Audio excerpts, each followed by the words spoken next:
What is up, everyone? Welcome back to my channel. My name is Des, and today I have the hacks I use in order to lower my A1C levels.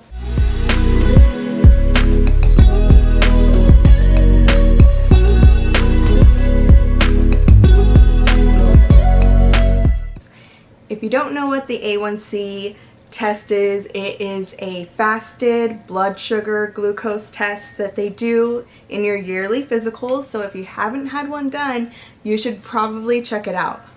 There are a lot of people who unknowingly are in the range of being pre-diabetic or almost pre-diabetic. And when they told me I was in the pre-diabetic range, I was really scared. I didn't really know what to do about it. My doctor told me to lose weight, and she told me to not eat so many carbs. So I ended up losing weight, but it still didn't help my blood glucose test because it was still high after I had already lost weight. So I know that I need carbs for energy. I don't want to do a keto diet or anything. So what I did was 4 different things, and it was, number one, when I ate my meal, I ate my veggies first. And in doing that, I would do like eat my veggies and then the meat and then the rice or whatever carb I was having at the time. So this helps by having the carbs digest more slowly because there's fiber in the gut already from the veggies. Or so what I've read is what I'm thinking.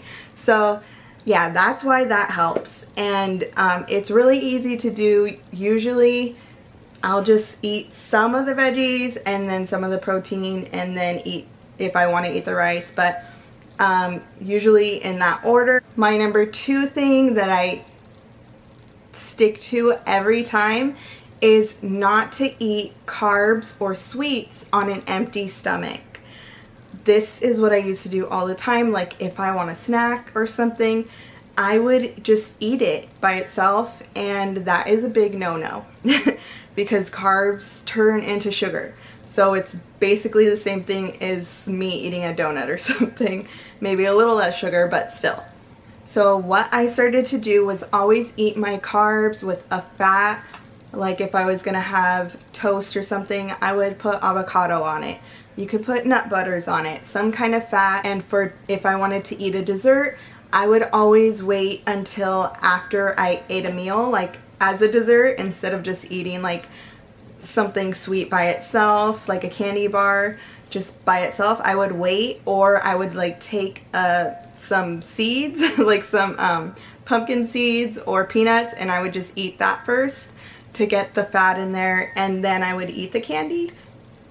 That's how I did that. But the best way is to eat your carbs and your sweets after your meal, and shortly after your meal, not like an hour after, like pretty much right after. Another thing I started doing pretty much religiously was after dinner, always jump on my stationary bike.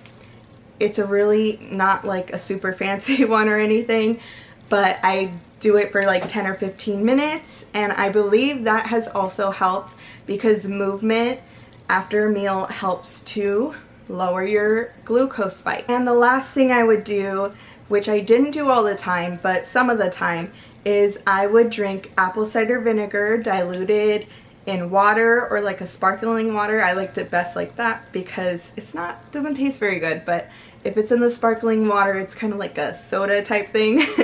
So I would do that before I had something very carb heavy. And the reason that works is because the apple cider vinegar slows the digestion down, the emptying of the stomach pretty much, and that would cause the carbs to break down slower. So pretty much you want to be having your carbs or sweets break down as slow as possible so that you can get less of a glucose spike.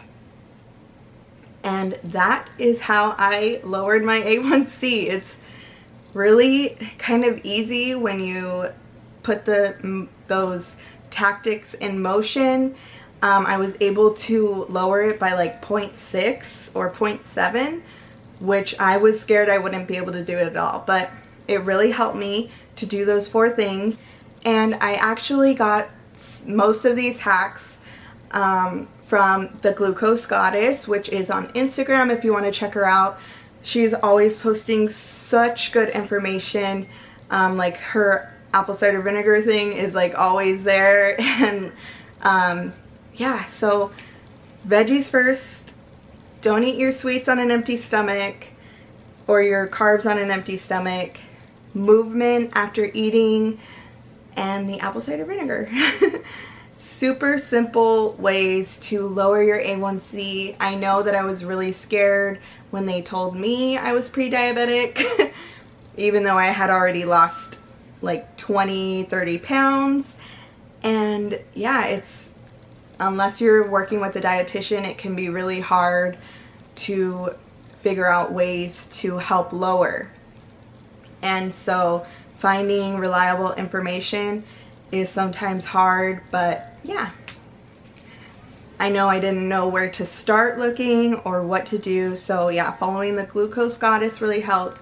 I actually talked to a friend who is a registered dietitian, and he's the one who told me always to have a fat with carbs, so that helped me as well. And really take it to heart, because you want to keep your body as healthy as you can for as long as you can, because this body that we're in is the youngest that it's ever going to be again. So yeah, just try to take a little care of yourself every day, and it will help you live a hopefully longer, happier life. So yeah, that's it for today. Thank you so much for watching. I really appreciate it, and I will actually be posting a workout video I think soon. And yeah, so be on the lookout for that, and I'll see you guys next time. Bye!